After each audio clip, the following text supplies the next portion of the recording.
গায়ে কে হাত দিছে? খালি একবার বল, বাকিটা আমি দেখছি। আরে বলো না কবুল, আমি তো সে কখন বলে ফেলাইছি। বলে ফেলো। ক মা ক। আমি কবুল বলবো না। মা কবুলটা ক, কবুল ক।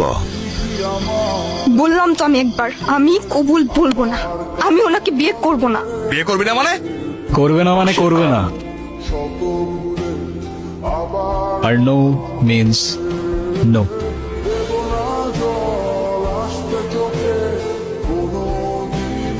তুই আবার এনেছিস? ওরে আজকে আমি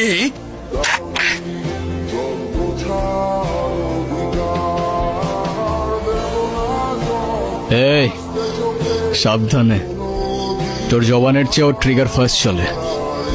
একবার চেপে দিলে তোর কথা আর আমার কান পর্যন্ত পৌঁছাবে না ভাই। বাবা এই জাহাঙ্গীর আমার সহজ সরল ভাগ্নিটারে ভয় ভীতি দেয়, আজকে বিয়ে করতে আইছে। তোমরা আইছো খুব ভালো হয়েছে। আমারে বাঁচাও বাবা, আমারে বাঁচাও। এ বাসাই, তুই আমার লোকে পটি নিতেছস? তোর ভাগ্নির সাথে বিয়ে দেওয়ার কথা বলে তুই আমার কাছ থেকে 1.5 লাখ টাকা নিছস। এর আগে কত টাকা নিছস তুই মনে আছে? টাকা কই? এই, হ্যাঁ?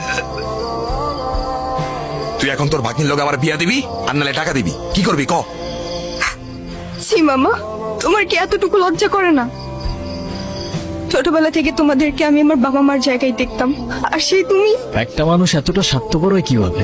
আপনার নিজের মেয়ে হলে এটা করতে পারতেন? যেই মানুষটা আপনাদের জন্য এত কষ্ট করত, তার পরিশ্রমের সব টাকা আপনার হাতে তুলে দিত, সেই মানুষটাকে আপনারা টাকার জন্য বিক্রি করে দিচ্ছিলেন। পারেনও আপনারা। বাবা আমার ভুল হয়ে গেছে, বড় ভুল হয়ে গেছে, আমার মাফ করে দাও বাবা। আমার কাছে না, যার উপর জুলুম করছেন তার কাছে মাফ চান। আমারে মাফ করে দে মা, আমি বড় ভুল করে বলেছি, আমারে মাফ করে দে মা। তাহলে আমি জীবনও শান্তি পাবো না মা। তাহলে আমার টাকার কি হবো? এই টাকা মানে কি? তোর কত বড় সাহস, তুই আমার ছেলে গায়ে হাত তুলছস? তুই যে এখনো জিন্দা হয়ে আমার সামনে দাঁড়ায় আছিস না, এটাই তোর সাত কপালে ভাগ্য। শোনেন আব্বাস মিয়া, আপনার মেয়ে এখন থেকে আমার মেয়ে হয়েই থাকবে। যেদিন আপনি আপনার স্বভাব চরিত্র পরিবর্তন করতে পারবেন, সেদিন এসে মেয়েটাকে দেখে যাবেন। আমার বাড়ির দরজা আপনার জন্য খোলা থাকবে। আই মা।